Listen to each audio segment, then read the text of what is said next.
We have these states of consciousness. It's like an entire keyboard and you're only limiting yourself to playing 1 or 2 keys out of maybe 20. And then maybe, hopefully, you use like a new aspect of your personality and that lights up the prefrontal cortex. And maybe that's like the ultimate version of breaking out of homeostasis. I sent 2 units. They're bringing her down now. No, Lieutenant, your men are already dead. The future is approaching faster than ever. Technological change is speeding up, and your already maladapted evolutionary mismatches are multiplying. In the future, the current version of you is already dead. The way around that is to keep learning, keep evolving. Mentally, psychologically, physically, and financially. Hello, this is Ludvig Sunstrom and welcome to Future Skills. With me is Michael Syding. And we're the podcast that prepares you for a future of accelerating change. Today we're going to talk about the Myers Briggs Test. What is it? Well, it's the world's most popular personality test. Today we're going to talk about how to use it and why it's important for you. I think it's a very useful metacognition tool. I think we should explain that. I don't know about you. You probably did it a long time ago, I guess, because it's a really old test. And it's something that's been in the workforce for many years, which we're going to get into. But for me, I've always resisted these personality tests. And part of the reason that I resisted the personality tests was because I don't really want to be defined by someone else. But now when I finally do look at it a long time later, and after being able to learn a bunch of other stuff and put it into context, I actually think it's pretty accurate and pretty good. But I didn't take my, first impression from this test. Does that make sense? Yes, and I can definitely see where you're coming from. I don't like to be labeled either. However, you can use the test as a tool to see how others perceive you, whether that's a correct picture or not. It's kind of uncomfortable to ask someone about that. Yes, maybe. But I think it depends on your age and situation too. Even if we have an ambivalent sentiment towards these tests, we can at least agree that they hold some value. But let's move on to Carl Jung. He had an idea about 4 functions of information management, mostly. This test measures those. It measures how you handle your inputs and your outputs in terms of information. For example, is the way you gather information, is it intuitive or is it more concrete and tangible? And given the information you have gathered, how do you form your decisions? Do you base them on a feeling or on reasoning? I think one of the things that I have thought about when it comes to this is that there are a lot of different letters and difficult combinations to remember, but the point is, can you understand each of the concepts individually? And then if you can do that, then the different combinations, I guess, make sense. But for me, and we'll get to this later, the big point for me was understanding the different concepts, that we have these different functions and they're more native to some people than others. That was one thing. So there's like a temperament thing or a genetic thing, whatever you want to label it. But some people are more prone to use one function than the other. And then the other thing is that I think you can switch between them. But if and when you do that, you should think of these two kind of like the nervous system, where it's either on or it's off. You're either resting and you're in homeostasis, or you're doing something new and wild and you're breaking out of homeostasis. But it's either on or off. And it's the same with these functions, I think, where you're either using one of them, but that goes to the mutual exclusion of the other one. The way I see it is that the test measures your natural inclination towards a certain type of decision making. But once you know what that is, then you can make an informed and conscious decision to break out of that box. Yeah, and I think if we go back to it, the different 4 functions, you have the sensing versus intuition, you have the introversion versus extroversion, then you have the thinking versus the feeling, and then you have the perceiving versus the judging. And that makes up a lot of different combinations. But if you want to put it in a concrete way, it's okay, are you sensing or are you intuiting? That means, do you learn things and gather information by using your senses and snapping up whatever's in your environment? That's sensing. Or are you using your intuition, which is being sort of a shaman and going inwards and gathering something from your subconscious. No one knows how that happens, which is a really interesting topic in itself. And just to conclude this part, I think you could look at the sensing person as almost like a physicist who gauges actual things in reality, whereas an intuitive person picks up on less concrete information. And then if we go on to the other one, which is introversion versus extroversion, I mean, everyone knows about this because it's so talked about. It's like, do you want to be alone and just think about things and learn? That's how you feel comfortable, or do you want to be with friends? And if you're not with friends, you feel alone and bored and like bad. I think a good and practical way to get a feel for whether you are extroverted or introverted is whether you charge your batteries and become energized when you are in company with other people or when you are alone. I myself is quite introverted. I always build up my energy when I'm alone, and it kind of drains when I'm with other people. And I just want to add that neither way is better or worse than the other. It's just two different ways of managing information. Yeah, I think you can draw parallel to, first of all, when we did our Swedish podcast, we did like a year ago or something, we did an episode about combining your passion with an ecosystem or an industry. And we came up with this like really cool model where you have, you make a list of like your top 3 interests. And then on the other hand, you make a list of the top 3 industries that you would like to work in. And then you like make a dice out of it and you throw the dice. And I thought that was a pretty cool way to think about it. So it's not a question of whether one side of the coin is better than the other. It's about the fit. It's about the intersection between you and your characteristics and the world. And then if we go on to the third function, it's like thinking versus feeling. And this is another one. Thinking versus feeling and introversion versus extroversion. Those are popular. Everyone knows those. But I still think it's important because it's like, are you questioning why things are like they are, kind of like a philosopher, or analyzing what it could lead to, like higher order consequences? Or is your mind relatively quiet and you don't think so much and you're like more feeling based in the moment? Like, I think if people think a lot, they need to meditate or exercise a lot to quiet their mind. Whereas people who are feelers, they need to read a lot more books. Are you a natural reasoner? Do you weigh pros and cons logically? Or do you base your decisions on a feel for the general problem? Do you compute or do you feel? Once you reach a certain level of expertise within your field, maybe like Martin Sandqvist within trading and analyzing the markets, or Annie Duke in poker playing. Once you reach that level, it's very easy to just relax and rest on your laurels and base your decisions on gut feeling and expert recognition.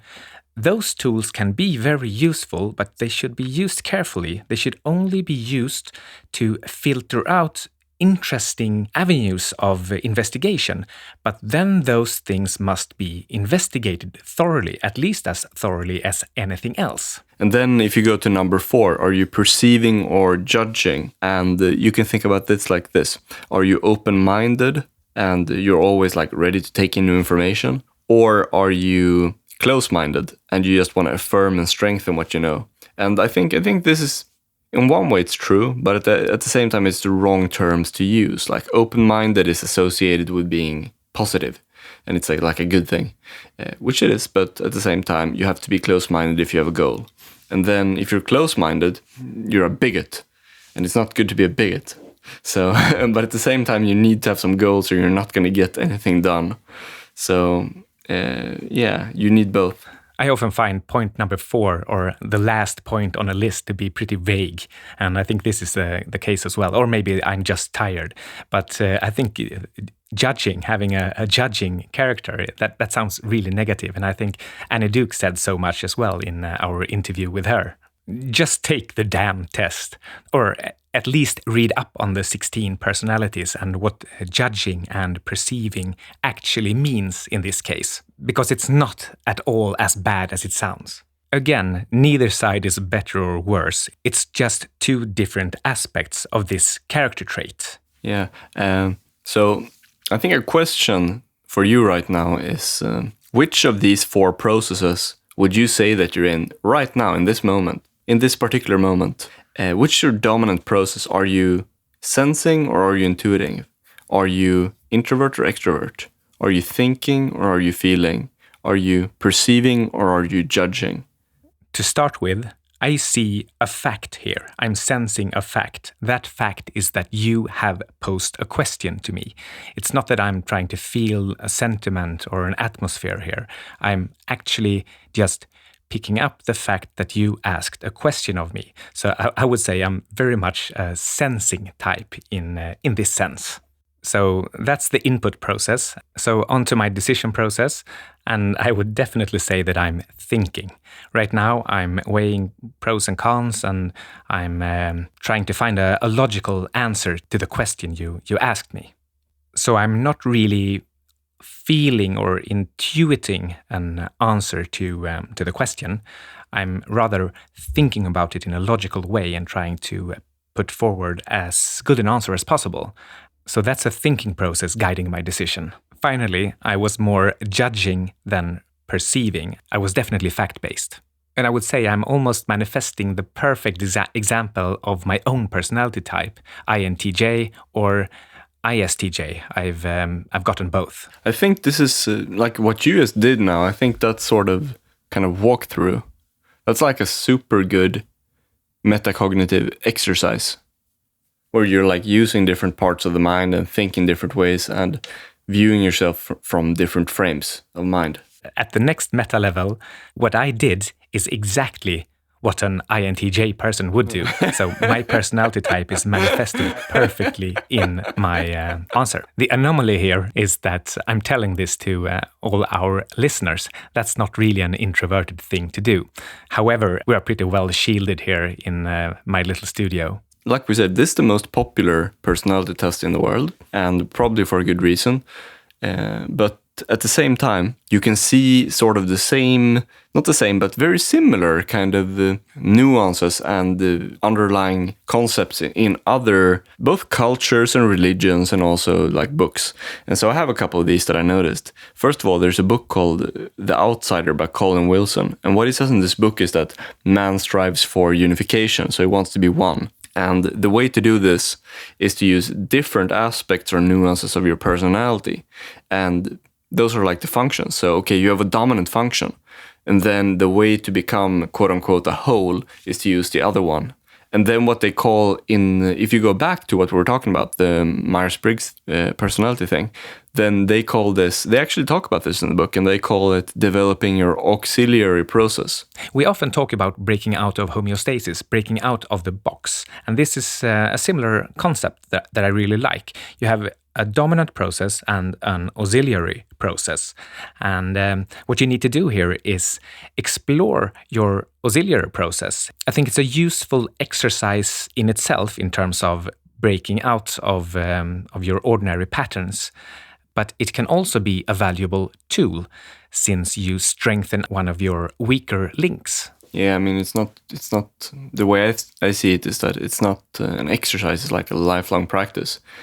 I mean, I think that's at least the way that I consider it when we do these like self-knowledge notion episodes. Self-knowledge, then it's none of it is a quick fix. It's like very long term, but it can give a better guide over the long term where to go, like walking on a road or picking the direction, like knowing where to go on the continuum. In fact, for the both of us, making this podcast is a way for us to explore our auxiliary extroversion. We're both pretty introverted. It's a challenge putting ourselves out there. Yeah, it fits right into it because it's like we have this natural process to think and learn things. But at the same time, to develop as an individual, you also need a medium of expression. If you look at it from an even higher pattern, that's a way to explore and become a more balanced individual. And I mean, if you look at, for example, social media, why it's so popular, it's because it gives a very easy outlet for people to provide an opinion.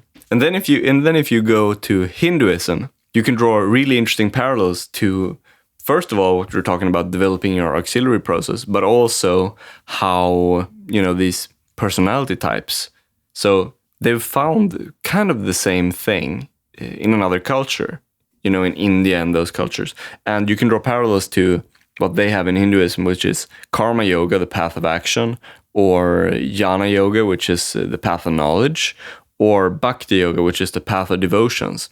And then if you compare that, that's basically feeling, intellect, and body. Compare that again to the Myers Briggs model, and it's like, okay, you have sensing, thinking, and intuiting. That corresponds to feeling, intellect, and body. And it's like you can see this pattern emerge in different cultures, using different words and terminology, but there has to be something underlying it, right?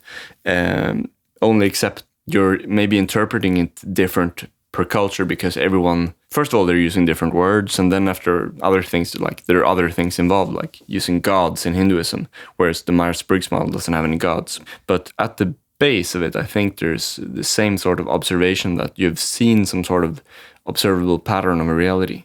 Maybe this could be a helpful picture. This is the way I see it, at least. Even if you don't agree with any of these things, any of these tests, religions, or movements, whatever you're looking at, you can still see them as points or excitations in a truth field. And then you can interpolate between these points and map out the actual reality and find your own truth. And I want to emphasize that taking a test like this, that should just be the starting point for your self-exploration. Definitely not the end-all answer to all. Yeah, I agree with that. I've read a lot about this stuff, and the funny thing for me is that none of this made any sense for me for a long time because I was just looking at it granularly, one thing at a time. But then when I look at it all together, it makes sense and I can sort of synthesize it in a way. But when I looked at it one by one, I thought it was all just stupid horoscope shit. When I was younger, in my teens and maybe even my early 20s, I could become furious when somebody said that they knew me or that's just like you. I just became so angry thinking that another person had the audacity to say that they know me and my decision processes so well that they can just predict exactly what I was going to do.